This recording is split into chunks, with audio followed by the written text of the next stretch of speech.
Friends, आज के topics में हम 32H8i कंट्रोलर के बारे में डिस्कस करेंगे। इसकी प्रोग्रामिंग को जानेंगे और इसके में कौन कौन सी वायरिंग और इसके अलावा इसमें वायरिंग किस प्रकार से की जाती है उसको भी समझेंगे। सबसे पहले हम इसकी कंट्रोल वायरिंग को भी समझेंगे। इसके लिए हम सबसे पहले इसको मैनुअल को प्रीफर करेंगे कि मैनुअल में कौन कौन से ऐसे पॉइंट हैं जिनको हमको समझना चाहिए। इसका मैनुअल वैसे डिस्क्रिप्शन में दिया हुआ है, इसमें लिंक में जाके आप उसको देख सकते हैं और इसमें जो मेन टॉपिक्स है उसको भी समझ सकते हैं। चलिए दोस्तों, सबसे पहले हम इसके मैनुअल को प्रीफर करते हैं। जैसा कि दोस्तों आप यूरोथर्म का कंट्रोलर जिसका मॉडल नंबर है 32H8i, इसके यूज़र मैनुअल को हम प्रेफर करेंगे और समझेंगे कि इसमें मेन पॉइंट कौन कौन से जिनको हमको समझना चाहिए।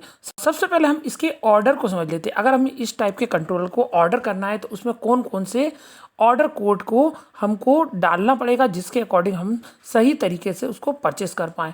जैसा कि यहाँ पे ऑर्डर दिया हुआ है 1 से लेके 15 तक एक ब्लॉक दिया हुआ है। इसके द्वारा हम समझ सकते हैं अगर हम इसको ऑर्डर करना है तो अगर हमको फर्स्ट नंबर पे 3216i अगर हम इसको ऑर्डर करना है तो यहाँ पे ये मॉडल नंबर डालना पड़ेगा। और इसके अलावा सेकंड नंबर पे इसका फंक्शन है स्टैंडर्ड यूनिट या FM अलार्म या DN, ऐसे करके कुछ इसमें फंक्शन दिए। इसके अलावा यहाँ पावर सप्लाई थर्ड नंबर पे यहाँ पे पावर सप्लाई 24 वोल्ट की यूज़ करना है कि 230 की यूज़ करना है। इसके अलावा फोर्थ नंबर का जो बॉक्स है, इसके अलावा आउटपुट 1 2 3 यहाँ किस प्रकार का आउटपुट हमें यूज़ करना है वो भी दिया हुआ है। इन सबको हम यहाँ से समझ सकते हैं कि यहाँ पे सबसे पहले इसके एग्जाम्पल के द्वारा समझ सकते हैं कि यहाँ पे 32H8i है और SG का मतलब ये है कि जैसा कि यहाँ पे आप समझ रहे हैं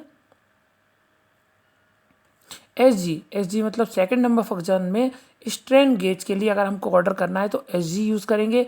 और इसके थर्ड नंबर पे यहाँ पावर सप्लाई जो दी हुई है थर्ड नंबर ब्लॉक में पावर सप्लाई है, ये पावर सप्लाई है VL है कि VH है, लो वोल्टेज है कि हाई वोल्टेज। VH मतलब हाई वोल्टेज है, 230 वोल्ट की पावर सप्लाई है।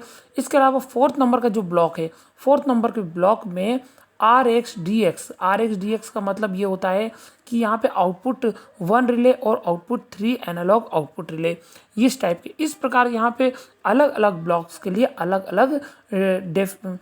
अलग ब्लॉक्स में अलग अलग चीज़ डिफाइन की गई। इसके अकॉर्डिंग आप ऑर्डर से आप कोई किसी भी टाइप के कंट्रोलर को, इसके किसी भी मॉडल के कंट्रोलर को आप परचेस कर सकते हैं। अब हम यहाँ पे जाते हैं इसके कंट्रोल वायरिंग की। ये इसका बैक पैनल दिया है जिसके इसकी कंट्रोल वायरिंग के लिए नंबर ऑफ टर्मिनल्स दिए हुए हैं। यहाँ पे न्यूट्रल और N और L यहाँ पे 230 वोल्ट के लिए है। अगर यहाँ पे 24 दिया है यहाँ तो 24 वोल्ट की पावर सप्लाई के लिए दिया हुआ होता है। इसके अलावा यहाँ पे 24 वोल्ट की ट्रांसमीटर की सप्लाई के लिए 3D और 3C दिया हुआ है। और यहाँ पे आउटपुट 3DC रीट्रांसमिटिंग वोल्टेज के लिए टर्मिनल दिया हुआ है।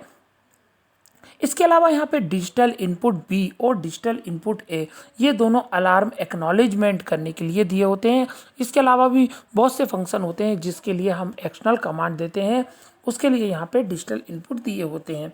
इसको हम यहाँ प्रोग्रामिंग के अकॉर्डिंग सेट कर सकते हैं। यहाँ पे इनपुट टेम्परेचर थर्मोकपल देना है या RTD देना है, मिली वोल्ट या मिली एम्प्स देना है, इसके लिए यहाँ पे टर्मिनल दिए होते हैं। अगर हमको मिली एम्प्स देना है तो यहाँ पे 2.49 ओम का पैरेलल में एक रजिस्टर कनेक्ट करना पड़ता है।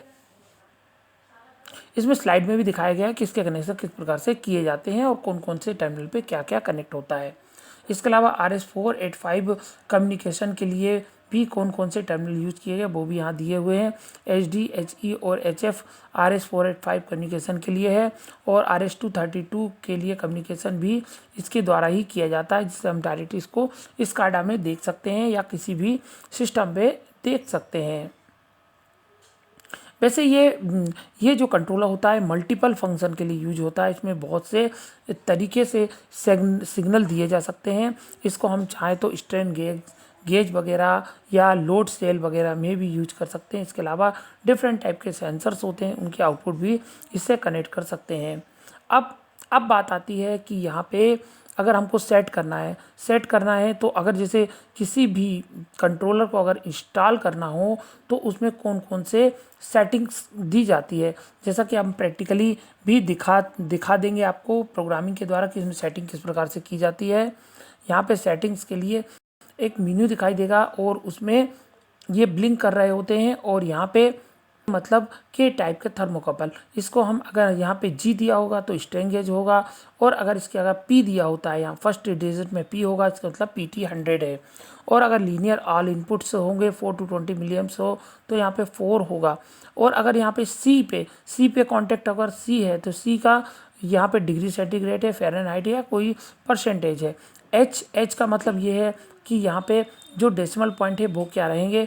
और यहाँ पे अगर सी नंबर दिया हुआ, सी का मतलब यहाँ कलर चेंज अलार्म, और अगर ग्रीन चाहते हैं तो आप ग्रीन कर सकते हैं या कलर रेड कर सकते हैं या ग्रीन कर सकते हैं। इसके अलावा कलर चेंज अलार्म भी कर सकते हैं। इसके अलावा आउटपुट ओ में अगर आता है तो यहाँ पे जो होम डिस्प्ले पे है वहाँ पे अलार्म प्लस प्रोसेस वैल्यू दिखाई देगी। ये किस प्रकार से है ये सब यहाँ पे दिया होता है।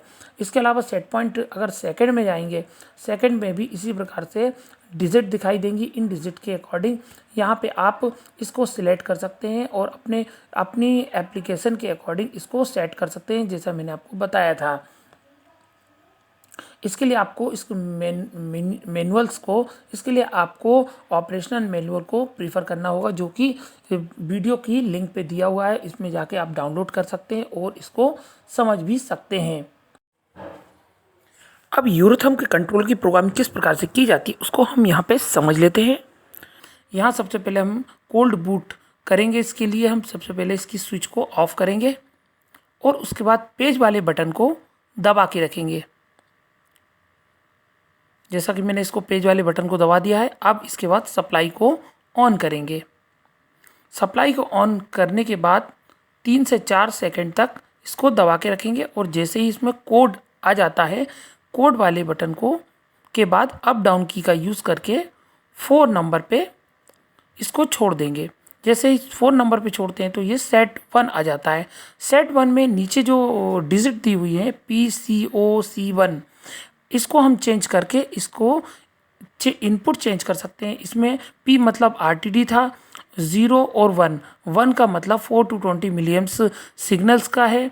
इसके अलावा अगर हम इसको और भी चेंज करना चाहें तो जैसा कि ये 0 है, 0 to 20 मिलियम्स के लिए है, 4 नंबर है और इसके अलावा और भी डिजिट दी हुई है। इसके अलावा हम चाहें तो इसमें थर्मोकपल भी दिया होता है, जैसे B टाइप थर्मोकपल है, J टाइप थर्मोकपल है, J टाइप थर्मोकपल इनपुट है। इस K टाइप और L टाइप और N, R, S और T टाइप, इन टाइप के थर्मोकपल इनपुट को भी सेट कर सकते हैं। हम यहाँ RTD इनपुट का यूज़ करेंगे, इसलिए P टाइप को सेट कर लेंगे।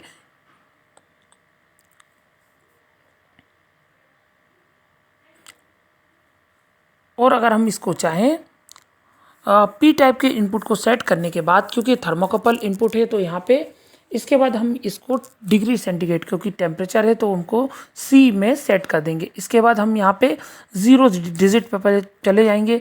तो यहाँ जो 0 ब्लिंक कर रहा है ये इसके डेसिमल को डिनोट करता है। अगर हम 0 हैं तो इसके यहाँ फुल 4 डिजिट का डेसिमल रहेगा और अगर यहाँ पे अगर हम चाहें तो डेसिमल को चेंज कर सकते हैं। इसके अलावा सी में सी वैल्यू के हिसाब से अगर हम इसकी चाहें तो जो अलार्म है, अलार्म का कलर चेंज हो जाएगा।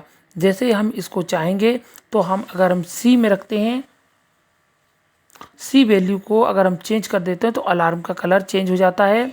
इसके अलावा 1 दिया हुआ है उसका मतलब ये होता है कि इस वैल्यू के साथ अलार्म देना है या फिर प्रोसेस वैल्यू अकेली दिखाना है या process value high alarm denote करना है या N, ये इसके अकॉर्डिंग हम यहाँ पे इसको सेट कर सकते हैं। इस प्रकार ये सेट 1 में कौन कौन सी वैल्यू होती है वो मैंने आपको बता दिया। अब हम इसको दोबारा, इसके बाद हम दोबारा इस पे जाएंगे और यहाँ पे बैक बटन को क्लिक करेंगे। यहाँ पे R हाई और R लो, यहाँ पे हाई और लो रेंज को सेट करेंगे। इसके बाद सेट 2 पे जाएंगे। सेट 2 में यहाँ पे एज जो क्लिक कर रहा है, यहाँ पे आपको हाई अलार्म रखना है कि लो अलार्म रखना है, या इसके अलावा और भी जो सेटिंग्स है, यहाँ पे आपको हाई अलार्म रखना है कि लो अलार्म रखना है, इसके अकॉर्डिंग जो आपकी एप्लीकेशन इसको अकॉर्डिंग आप यहाँ पे सेट कर सकते हैं। जैसा कि यहाँ 9, 10 जो भी है, इसको आप मैनुअल को प्रेफर करके सेट देख सकते हैं कि आपको किस प्रकार का अलार्म या क्या सेटिंग्स रखना है। यहाँ पे अलार्म एक्नॉलेज में आपको किस प्रकार से यूज करना है उसके अकॉर्डिंग यहाँ पे सेट करते हैं। जैसे कि डब्ल्यू ब्लिंक कर रहा है, इसके अकॉर्डिंग के जो भी डिजिट है उसको आप अपने अकॉर्डिंग सेट कर सकते हैं। इसके बाद यहाँ पे यस करेंगे और राउंड बटन को क्लिक करेंगे और हम बाहर आ जाएंगे, इसकी वैल्यू सेव हो जाएगी। इस प्रकार ये वैल्यू सेव हो जाएगी और हम इसको चेक भी कर सकते हैं। जैसे कि मैंने इसमें टेम्परेचर की RTD इनपुट दिया है, अगर हम RTD इनपुट की टेम्परेचर को बढ़ाएंगे तो यहाँ पे वैल्यू के बाद ये अलार्म का कलर चेंज हो चुका है और अलार्म ब्लिंक करने लगा है। यहाँ 142 इसकी रेंज थी, लेकिन हाई अलार्म 146 पे पहुँच गया और ब्लिंक होने लगा, और यहाँ जो आउटपुट रिले है वो भी एक्टिव हो गया है। इस प्रकार आपने इसमें समझा कि इसकी इनिशियली कौन कौन से पैरामीटर से प्रोग्रामिंग की जाती है। इसके अलावा कुछ और पैरामीटर भी हैं जो कि प्रोग्रामिंग जिसके द्वारा हम इसमें प्रोग्रामिंग करते हैं, उसको भी हम यहाँ पे समझ लेते हैं।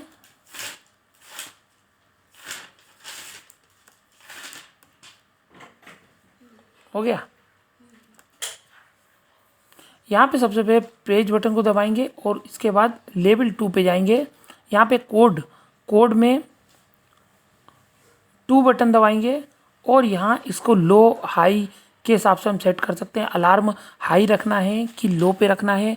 यहाँ पे प्रोसेस वैल्यू है, यहाँ पे प्रोसेस वैल्यू को अलार्म क्या रहेगा, प्रोसेस वैल्यू लो अलार्म पे सेट होगी कि हाई अलार्म दिखाएगा।